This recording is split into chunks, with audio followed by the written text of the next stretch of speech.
New foods have a psychoactive effect on your brain. We already know chemicals like alcohol, THC oil, chewing tobacco, and other things like caffeine have chemicals in them that can be processed through the stomach and affect our brain. But what about everyday meal? I was thinking about it this morning and I did some research and found some information. Some of the stuff that I found is talked about a lot, but some of the stuff I've never heard before and it's quite interesting. So to talk about some of the better and the more widely known things, to start we have theobromine, which is kind of like caffeine and is found in chocolate. And this chemical can boost your mood for a temporary period of time. Another chemical found in chocolate is called phenylethylamine. This one is a mild stimulant and it's also called a love drug because of its ability to produce and stimulate dopamine production in the brain. I bet you heard this one before.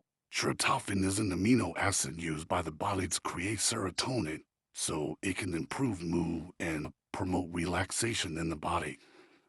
Now I know everybody heard before that, Thanksgiving turkey makes you sleepy. I know everybody's heard that one before. This chemical can also be found in cheese and eggs, which both have saturated fat, which is very beneficial for the body. I know it's they ain't found in cheese, and by the way, I ain't talking about no American cheese. I know what the picture look like, but I just put that up there because that's the most common cheese that people be having. It's called tyrosine. This chemical leads to the production of dopamine and norepinephrine. And yes, I had to look up how to pronounce a lot of these words, but I wasn't gonna let that stop me. Dopamine and norepinephrine affect mood and focus. And tyrosine can also be found in soy, which I personally don't mess with soy, so I wouldn't condone or recommend anybody eating soy. And bananas. A lot of y'all might have heard about capsaicin, which is found in peppers and is also the same chemical that they use in pepper spray. And pepper spray hurts like bad as but not to our brains though, because apparently capsaicin triggers the release of endorphins in the brain, creates a mild euphoric and pain-relieving effect in the brain. Flavonoids found in fruits, vegetables, and teas have neural-enhancing abilities on your cognitive function and your mood. Now, let's get into the more negative effects that some of the chemicals in the food might be having on your brain. A lot of people experience a general dissatisfaction in life.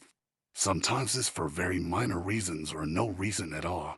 And they know that, so they don't really consider themselves depressed because they know that most depressed people have serious trauma, so they just feel a kind of grim unhappiness when it comes to life. And I feel like a lot of this can be attributed to what kind of food that you eat. It may sound crazy, but hear me out. I don't think that somebody changing their diet can remove their dissatisfaction with life, but I do think it has the potential to improve their day-to-day mood. And by the way, all these chemicals that I'm talking about are naturally occurring chemicals in food. I'm not even talking about the GMOs or the added chemicals that are in most of the food today. Glutamate, which can be found in yeast, processed meats, cheese, MSG, mushrooms, and stuff like that, is a neurotransmitter that can negatively affect cognitive functions like memory, focus, and learning.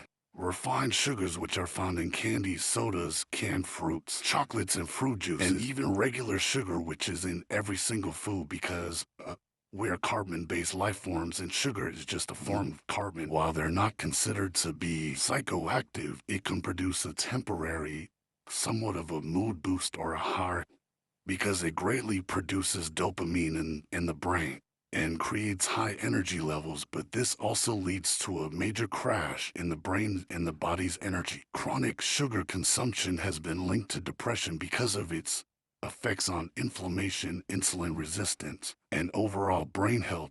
This is a very big topic to me and I'll be making more videos about this in the future. Omega-6 fatty acids, which are very common in the standard American diet, which are found in seed oils, all the seed oils and vegetable oils, except I think avocado oil, are very inflammatory. They're very common. I'm sure you've heard about these. They're very inflammatory, especially when they're heated at high temperatures, and inflammation over time is linked to depression. They're also just not a good fuel source for your brain. Your brain actually prefers omega-3 fatty acids, which can be found in eggs, salmon, and organic extra virgin olive oil. Olive oil actually has a lot of benefits for your testosterone, for your brain, and your overall health. But it's important to eat it cold. Never ever heat it, never fry anything in it, because once you fry it, then it becomes inflammatory and it kind of kills the omega-3s in there, and it just makes it just as unhealthy as all the other seed oils. So eat it cold. Also, the mood boosting effects of phenylethylamine have also been linked to depression over time because it creates excessive mood fluctuations. So your mood will go up and down, and your brain doesn't like that. Caffeine is the most commonly used drug in the world, and even I consume caffeine. I've actually been trying to limit my intake of caffeine because I used to drink like 2 coffees a day, which really ain't nothing compared to what other people drink. But caffeine definitely has negative effects on your mood and your brain over time. Now, black coffee with no sugar and no creamer or nothing in it can actually remove fat from your liver, which is very healthy for the body, and will also improve your physique, which is what I drink. Is just black coffee with nothing in it, and it will boost your energy and mood in the short term. But chronic use can lead to withdrawal, along with excessive use can lead to irritability, anxiety, and depressive symptoms. And people who are sensitive to caffeine experience mood disturbances. I ain't gonna lie, I be on them sugar-free Red Bulls too, and they have a lot of caffeine in them, and a lot of caffeine will increase cortisol production, and cortisol is the stress hormone. So basically, that'll prevent you from burning fat and just cause a lot of ums in your life, including poor sleep, which black coffee will do that too. And any kind of caffeine will give you poor sleep. And sleep is the best. So also cortisol messes up your testosterone production, and testosterone is very important, and I will cover this topic in later videos.